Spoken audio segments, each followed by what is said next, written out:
What's going on, guys? I know it's been a while since we posted our last video on the channel. We kind of took a break from everything like that. We went to Gatlinburg, Impact even. There's a lot of stuff that we were unfortunately unable to record for you guys. I know we're slacking a lot. So MaxpeedingRod's actually noticed our channel, and we were lucky enough that they reached out to us and said they wanted to sponsor our next video. So they sent me their latest edition of the MaxpeedingRod T7 coilovers for the E36.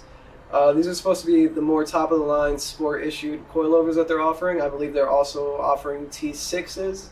T7 ones are a little bit beefier when it comes to the adjustability and how much it can actually take. These are pretty much for everyday road use, occasional track use, or just if you want to beat the car every now and then coming home from work. So we're going to really show you guys what the difference is between her 4-year-old coilovers that have been on here for years. The previous owner put them on, so they're a mess. Also comes with an instruction booklet.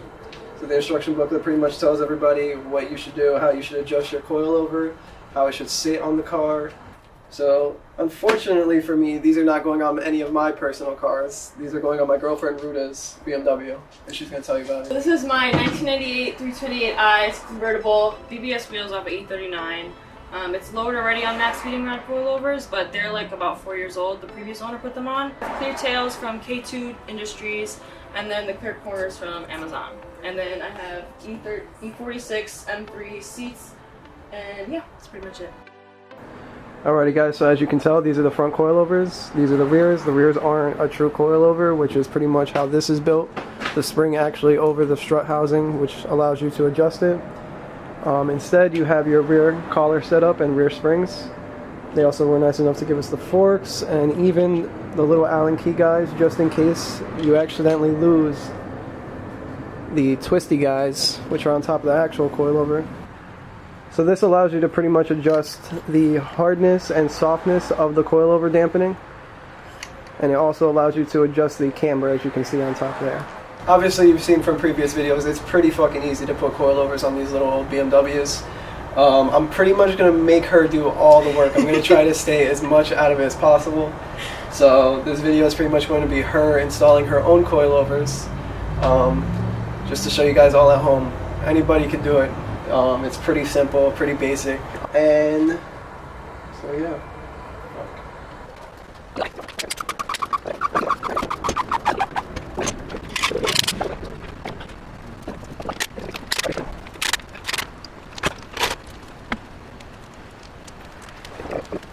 Alrighty guys, so she just took off the front wheels, so I'm pretty much going to show you how old these coilovers are. It's like literally the first generation of the MaxpeedingRods. Okay, so I had to step in and help her because these bolts, like I said, these coilovers have been on for like 4 years, so this one was kind of seasonal and I had to bang it out for her. These two just needed a little ooga-dooga before they came out. So she got the bottoms off. Now she's going to do the tops.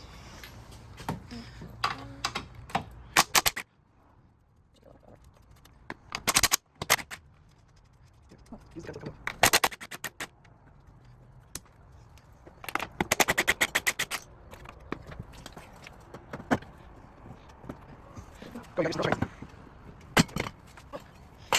Alright, so now she's going to put the new coilover in. I'm going to help her and just screw the bolts on top. That way she don't got to kill herself over here.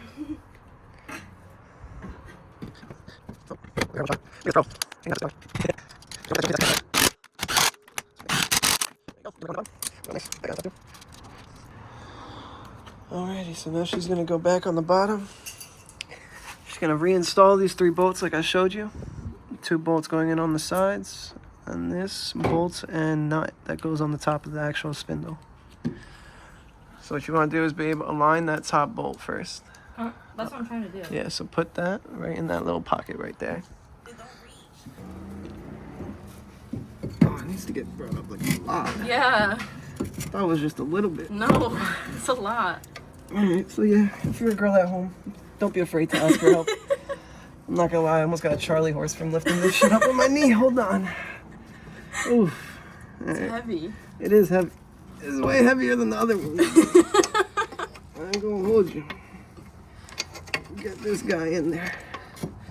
Call it a day. You can see with my fucking position right now, it was a little hard to get the bottom bolts in. It just lined up a little awkwardly when she had the top bolt in, so I took the top bolt out. And I'm just gonna start from the bottoms.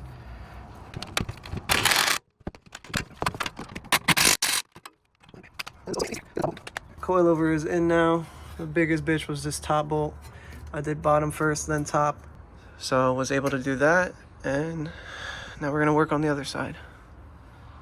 Alrighty guys, so this is the old one out of her right side. As you can see, it's all rusted and shit like that. Corroded, can't even break it, I tried. Gonna need like a flame door just to get that. And her top hats too, they also loosey-goosey, as to expected from being on the car for almost 4 years. So this is her front fitment right now. I added as much camber as I could out the top hat. Better than what she had before. How do you like it? Very nice. She gave it a thumbs up. Unlike on the sedans, the coupes and shit like that, when it comes to the E36s or any BMW Vert, even on my E30. So you have to lift the top up, and in this tonneau cover right here, you lift this rubber grommet up. I can't get that one. I need a flathead or something to get that one. But on this side, I already got it up. So you see there's your 2 bolts right there. And it's going to be the 1 bolt on the bottom.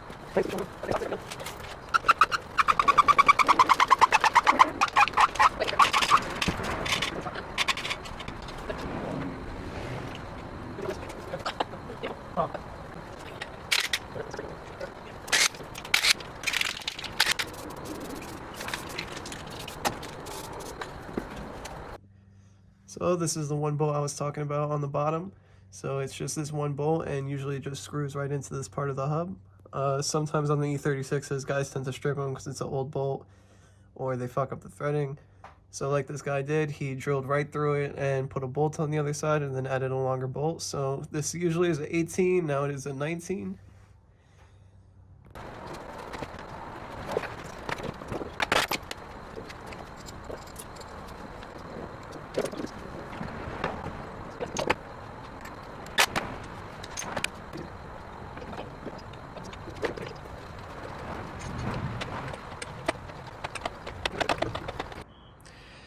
Alrighty guys, so it took us a little while just because of all the fucking seized bolts and rust, but here's how she sits now. Pretty much where she sat before, a smidge lower in the front, and just added more camber. So yeah, how easy was it? The rear didn't sit how we liked. I changed it back to the old springs, new struts but old springs, just so it could sit a little bit better. And it's kind of sitting right exactly where we want it. So yeah. Alrighty guys, so I pulled her out the garage last night. We finished pretty late, so I let her sit overnight. We took it for 1 quick test drive, just real quick around the block. Like I said, we finished at like 12 o'clock at night. But she's sitting pretty good. The car feels pretty fucking stiff. Definitely better than her old coilovers that were on there for like 4 years.